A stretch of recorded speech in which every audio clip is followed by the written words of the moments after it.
ನಮಸ್ಕಾರ ಎಲ್ಲರಿಗೂ. ನಾನು ಶ್ವೇತಾ ಮುರುಗೋಡ್. ಇವತ್ತು ಲಾ ಆಫ್ ಅಟ್ರಾಕ್ಷನ್ ಅಲ್ಲಿ ವಾಟರ್ ಟೆಕ್ನಿಕ್ ಹೇಗೆ ಬಳಸೋದು ಅಂತ ಹೇಳ್ಕೊಡ್ತೀನಿ. ನೀರು ಪಂಚಭೂತಗಳಲ್ಲಿ ಒಂದು, ಅದು ಕೂಡ ಪ್ರಕೃತಿಯ ಒಂದು ಭಾಗ ಅಲ್ವಾ. ಸೊ ಅದಕ್ಕೆ ನಮಗಿಂತ ಜಾಸ್ತಿ ಮೆಮೊರಿ ಪವರ್ ಇರುತ್ತೆ. ನಾವು ಅಂತೀವಿ ಮನುಷ್ಯ ಬುದ್ಧಿವಂತ ಪ್ರಾಣಿ ಅಂತ.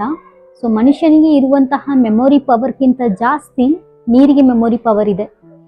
ಸೊ ಅದು ನಮ್ಮ ಬಾಡಿನಲ್ಲಿ ಇರುವಂತಹ 70% ವಾಟರ್, ಎಲ್ಲರಿಗೂ ಗೊತ್ತಿರೋ ಹಾಗೆ 70% ವಾಟರ್ ಜೊತೆಗೆ ಅದ್ರ ಪವರ್ ಕೂಡ ಕೊಟ್ಟು ನಮ್ಮ ವಿಷ್ನ ಬೇಗ ಪೂರ್ತಿ ಆಗೋ ಹಾಗೆ ಮಾಡುತ್ತೆ. ಇದನ್ನ ನೀವು ನಿಮ್ಮ ಮಕ್ಕಳಿಗೆ ಬಿಹೇವಿಯರ್ ಚೇಂಜ್ ಮಾಡೋದಕ್ಕೂ ಕೂಡ ಬಳಸ್ಕೋಬಹುದು. ಹೇಗೆ ಅಂತ ನಾನು ಹೇಳ್ತೀನಿ. ವಾಟರ್ ಟೆಕ್ನಿಕ್ನ ಮಾಡೋಕೆ ನಿಮಗೆ ಒಂದು ಗ್ಲಾಸ್ ನೀರು ಬೇಕಾಗುತ್ತೆ. ಟ್ರಾನ್ಸ್ಪರೆಂಟ್ ಗ್ಲಾಸಲ್ಲಿ ತೊಗೊಂಡ್ರೆ ಒಳ್ಳೆಯದು. ಇಲ್ಲ ಟ್ರಾನ್ಸ್ಪರೆಂಟ್ ಗ್ಲಾಸ್ ಇಲ್ಲ ಅಂದರೂ ಕೂಡ ನೀವು ಸ್ಟೀಲ್ ಗ್ಲಾಸಲ್ಲೂ ಇದನ್ನ ಮಾಡಬಹುದು. ಟ್ರಾನ್ಸ್ಪರೆಂಟ್ ಗ್ಲಾಸ್ ಯಾಕೆ ಅಂತಂದರೆ ಅದು ಯಾವುದೇ ಶಕ್ತಿನ ತುಂಬ ಬೇಗ ಚೆನ್ನಾಗಿ ಹೀರ್ಕೊಳ್ಳುತ್ತೆ ಅಂತ ಹೇಳಿ. ಈಗ ನಾನು ಒಂದು ಜಾರಲ್ಲಿ ನೀರು ತೊಗೊಂಡಿದ್ದೀನಿ. ಈ ಥರ ಒಂದು ಫುಲ್ ಗ್ಲಾಸಲ್ಲಿ ಅಥವಾ ಜಾರಲ್ಲಿ ನೀರು ತೊಗೊಂಡು ನಿಮ್ಮದು ಏನು ವಿಶ್ ಇದೆಯೋ ಅದನ್ನು ನೀರನ್ನು ನೋಡ್ತಾ ಹೇಳಬೇಕಾಗತ್ತೆ. ಹೇಗೆ ಹೇಳಬೇಕು ಅಂದರೆ, ನಿಮ್ಮದು ಏನು ವಿಶ್ ಇದೆಯಲ್ಲ ಅದು ಆಲ್ರೆಡಿ ಆಗೋಗಿದೆ ಅನ್ನುವಂಥ ರೂಪದಲ್ಲಿ ಅದನ್ನ ಹೇಳಬೇಕಾಗತ್ತೆ. ಫಾರ್ ಎಕ್ಸಾಂಪಲ್, ಈಗ ನಾನು ಯಾವುದೋ ಒಂದು ಕಾಂಪಿಟೇಟಿವ್ ಎಕ್ಸಾಮ್ಗೆ ಪ್ರಿಪೇರ್ ಆಗ್ತಾ ಇದ್ದೀನಿ.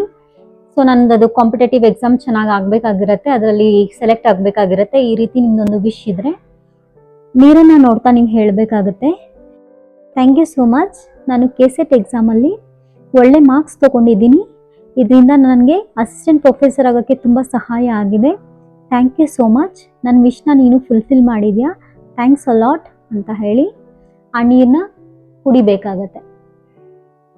ಈ ರೀತಿ ಮಾಡೋದ್ರಿಂದ ವಾಟರ್ ಟೆಕ್ನಿಕ್ ತುಂಬ ಚೆನ್ನಾಗಿ ವರ್ಕ್ ಆಗುತ್ತೆ. ಯಾಕೆ ಅಂದರೆ ನೀರಿಗಿರುವಂತಹ ಮೆಮೊರಿ ಪವರ್ ಮತ್ತೆ ಬೇರೆ ಯಾವುದೇ ಒಂದು ಪಂಚಭೂತಗಳಲ್ಲಿ ನಮಗೆ ಅಷ್ಟು ಚೆನ್ನಾಗಿ ಕಾಣಿಸಲ್ಲ. ಅಷ್ಟು ಮೆಮೊರಿ ಪವರ್ ನೀರಿಗಿದೆ. ನಾವು ಏನು ಹೇಳ್ತಿದ್ದೀವೋ, ಏನು ಮಾತಾಡ್ತಿದ್ದೀವೋ ಅದನ್ನೆಲ್ಲ ಅದು ಅಬ್ಸರ್ವ್ ಮಾಡ್ತಾ ಇರುತ್ತೆ. ನಾವು ನೆಗೆಟಿವ್ ಹೇಳಿದರೆ ಅದು ನೆಗೆಟಿವ್ ಆಗಿ ತಗೊಳುತ್ತೆ, ನಾವು ಪಾಸಿಟಿವ್ ಹೇಳಿದರೆ ಅದು ಪಾಸಿಟಿವ್ ಆಗಿ ತಗೊಳುತ್ತೆ.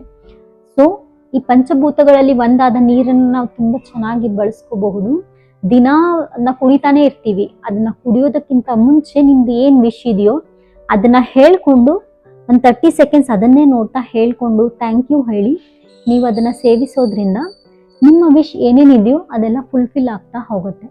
ಅಥವಾ ನಿಮ್ಗೆ ಏನು ಹೇಳಕ್ಕಿಲ್ಲ, ಈಗ ಸದ್ಯಕ್ಕೆ ನನಗೆ ನೀರು ತೊಗೊಂಡಿದ್ದೀನಿ, ಎಲ್ಲೆಲ್ಲೋ ಹೋಗಿ ನೀರು ಕುಡಿತಿರ್ತಾರೆ. ಕೆಲವ್ರು ನೋಡಬೇಕು, ನೀವು ಯಾರ ಮನೆಗೆ ಹೋದ್ರೂ ನೀರು ಕುಡಿಯಲ್ಲ, ಎಲ್ಲೇ ಹೋದ್ರೂ ಏನು ತಿನ್ನಲ್ಲ. ಯಾಕೆ ಅಂದರೆ ಅವೆಲ್ಲ ಎನರ್ಜಿಗಳು, ನಮ್ಮ ಬಾಡಿಗೆ ಎನರ್ಜಿ ಕೊಡ್ತಾ ಇರುತ್ತೆ. ಅದು ಯಾರ್ಯಾರೋ ಮಾತಾಡಿರ್ತಾರೆ, ಅದನ್ನೆಲ್ಲ ಅದು ಅಬ್ಸರ್ವ್ ಮಾಡ್ಕೊಂಡಿರುತ್ತೆ. ಅದಕ್ಕೆ ನಾವು ಏನೇ ತಿನ್ನೋವಾಗಲೂ ಕುಡಿಯೋಕ್ಕಿಂತ ಮುಂಚೆ ನಮ್ಮದ ಒಂದು ಪಾಸಿಟಿವಿಟಿನ ಅದಕ್ಕೆ ತುಂಬಿ ಅದನ್ನು ತಗೊಳ್ಬೇಕಾಗತ್ತೆ. ಆವಾಗ ಆ ಎನರ್ಜಿ ಜಾಸ್ತಿ ಆಗಿ ನಮ್ಮ ಬಾಡಿನಲ್ಲಿ ಒಂದು ಪಾಸಿಟಿವ್ ವೈಬ್ನ ತುಂಬುತ್ತೆ. ಸೊ ಈಗ ಮಕ್ಕಳಿಗೆಲ್ಲ ಇದನ್ನ ಹೇಗೆ ಕೊಡಬಹುದು? ಅವರು ತುಂಬ ಓದ್ತಾ ಇಲ್ಲ ಸರಿಯಾಗಿ, ಅಥವಾ ಕಾನ್ಸಂಟ್ರೇಟ್ ಮಾಡ್ತಾ ಇಲ್ಲ, ಓದೋದು ಬಿಟ್ಬಿಟ್ಟು ಬರೀ ಆಟನೇ ಆಡ್ಕೊಂಡಿದ್ದಾರೆ, ಈ ಥರ ಎಲ್ಲ ಕಂಪ್ಲೇಂಟ್ಸ್ ಇರುತ್ತೆ ಪೇರೆಂಟಿಗೆ. ಅವ್ರೇನು ಮಾಡಬಹುದು ಅಂದರೆ, ಒಂದು ಗ್ಲಾಸಲ್ಲಿ ನೀರು, ಯಾವಾಗಲೂ ನೀರು ಕುಡಿತಾ ಇರ್ತಾರಲ್ವ, ಸೊ ಆ ಗ್ಲಾಸ್ ನೀರು ಕೊಡೋದಕ್ಕಿಂತ ಮುಂಚೆ ಅದರಲ್ಲಿ ಹೇಳ್ಕೋಬೇಕು, ನನ್ನ ಮಗ ತುಂಬ ಚೆನ್ನಾಗಿ ಓದಿದ್ದಾನೆ, ಥ್ಯಾಂಕ್ ಯು ಸೋ ಮಚ್, ಅವನು ಈ ಸರಿ ಅವನ ಕ್ಲಾಸಲ್ಲಿ ಒಳ್ಳೆ ಮಾರ್ಕ್ಸ್ ಸ್ಕೋರ್ ಮಾಡಿದ್ದಾನೆ. ಬೇಸಿಕ್ಕಿಂದ ಸ್ಟಾರ್ಟ್ ಮಾಡಿ. ಸೊ ಅದು ಏನೇನು ಆಗಿದ್ದು ಅದನ್ನ ಆದಷ್ಟು ಅಲ್ಲೇ ವಿಜುವಲೈಸ್ ಮಾಡ್ಕೊಳ್ಳೋಕ್ಕೆ ಪ್ರಯತ್ನ ಪಡಿ. ಅದ್ರ ಜೊತೆಗೆ ಇದು ಸೇರಿ ಇನ್ನೂ ಚೆನ್ನಾಗಿ ವರ್ಕ್ ಆಗುತ್ತೆ. ನನ್ನ ಮಗುವಿನ ಮೆಮೊರಿ ಪವರ್ ತುಂಬ ಚೆನ್ನಾಗಿ ಇನ್ಕ್ರೀಸ್ ಆಗಿದೆ, ಥ್ಯಾಂಕ್ ಯು ಸೋ ಮಚ್, ಅವ್ನಿಗೆ ಇಷ್ಟೆಲ್ಲ ಮೆಮೊರಿ ಪವರ್ ನೀನು ಕೊಟ್ಟಿರೋದಕ್ಕೆ ಥ್ಯಾಂಕ್ ಯು ಸೋ ಮಚ್. ಆ ಥರ ಗ್ರ್ಯಾಟಿಟ್ಯೂಡ್ ತೋರಿಸಿ ನಿಮ್ದೇನು ವಿಶ್ ಇದೆಯೋ ಅದನ್ನೆಲ್ಲ ಅದಕ್ಕೆ ಹೇಳ್ಕೊಂಡು ಆಮೇಲೆ ಅವ್ನಿಗೆ ನೀರು ಕೊಡಿ. ಅವ್ರು ಅದನ್ನ ಕುಡಿಯೋದ್ರಿಂದ ಆ ಪಾಸಿಟಿವ್ ವೈಬ್ ಅವರಲ್ಲಿ ಹೋಗಿ ನೀವೇನು ಮಾಡದೇ ಇದ್ರು ಅವರೇ ಡೇ ಬೈ ಡೇ ಅದು ಹೋಗ್ತಾ ಅವರೇ ಅದನ್ನ ಮಾಡೋಕ್ಕೆ ಶುರು ಮಾಡ್ತಾರೆ. ಪಂಚಭೂತಗಳಲ್ಲಿರುವಂತಹ ಶಕ್ತಿ ಬೇರೆ ಯಾವುದರಲ್ಲಿ ಈ ಭೂಮಿ ಮೇಲೆ ಇಲ್ಲ. ಸೊ ಅದನ್ನು ಹೇಗೆ ಬಳಸ್ಕೋಬೇಕು ಅನ್ನೋದು ನಮಗೆ ಗೊತ್ತಿರಬೇಕು.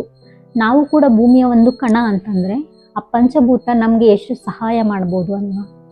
ಸೊ ಈ ವಾಟರ್ ಟೆಕ್ನಿಕ್ನ ನೀವು ಬಳಸಿ. ಇದರಲ್ಲಿ ಏನೇ ಡೌಟ್ ಇದ್ರೂ ಕಮೆಂಟ್ ಮಾಡಿ ತಿಳಿಸಿ, ನಾನು ಅದನ್ನ ಕ್ಲಿಯರ್ ಮಾಡ್ತೀನಿ. ಈ ರೀತಿ ಬೇರೆ ಬೇರೆ ಟೆಕ್ನಿಕ್ ಇದೆ, ವಿಜುವಲೈಸೇಷನ್ ಟೆಕ್ನಿಕ್, ವಾಟರ್ ಟೆಕ್ನಿಕ್, ಆಮೇಲೆ ಕೆಲವು 3-3-3 ಟೆಕ್ನಿಕ್, ಆಮೇಲೆ 5-5 ಟೆಕ್ನಿಕ್, ಈ ಥರ ಎಲ್ಲ ಬೇರೆ ಬೇರೆ ಟೆಕ್ನಿಕ್ಗಳಿದೆ ವಿಶ್ನ ಫುಲ್ಫಿಲ್ ಮಾಡ್ಕೊಳ್ಳೋಕ್ಕೆ. ನಾನು ಯಾವುದು ಆಲ್ರೆಡಿ ಟ್ರೈ ಮಾಡಿ ನನಗೆ ವರ್ಕ್ ಆಗಿದೆಯೋ ಅದನ್ನು ನಾನು ನಿಮಗೆ ಹೇಳ್ತಾ ಇದ್ದೀನಿ. ಇದು ಬಿಟ್ಟು ಕೂಡ ಕೆಲವೊಂದಿದೆ. ಯಾರಿಗೆ ರೈಟಿಂಗಲ್ಲಿ ಇಂಟ್ರೆಸ್ಟ್ ಇದೆ ಅವರು ಈ ಥರ 3 times 6 times ಮತ್ತು 9 times 3-6-9 ಟೆಕ್ನಿಕ್ ಕೂಡ ಯೂಸ್ ಮಾಡ್ಕೊಳ್ಬಹುದು. ಅದ್ರ ಬಗ್ಗೆ ನಾನು ನಿಮಗೆ ಮುಂದಿನ ವಿಡಿಯೋದಲ್ಲಿ ಇನ್ಫಾರ್ಮೇಷನ್ನ ಕೊಡ್ತೀನಿ. Thank you so much.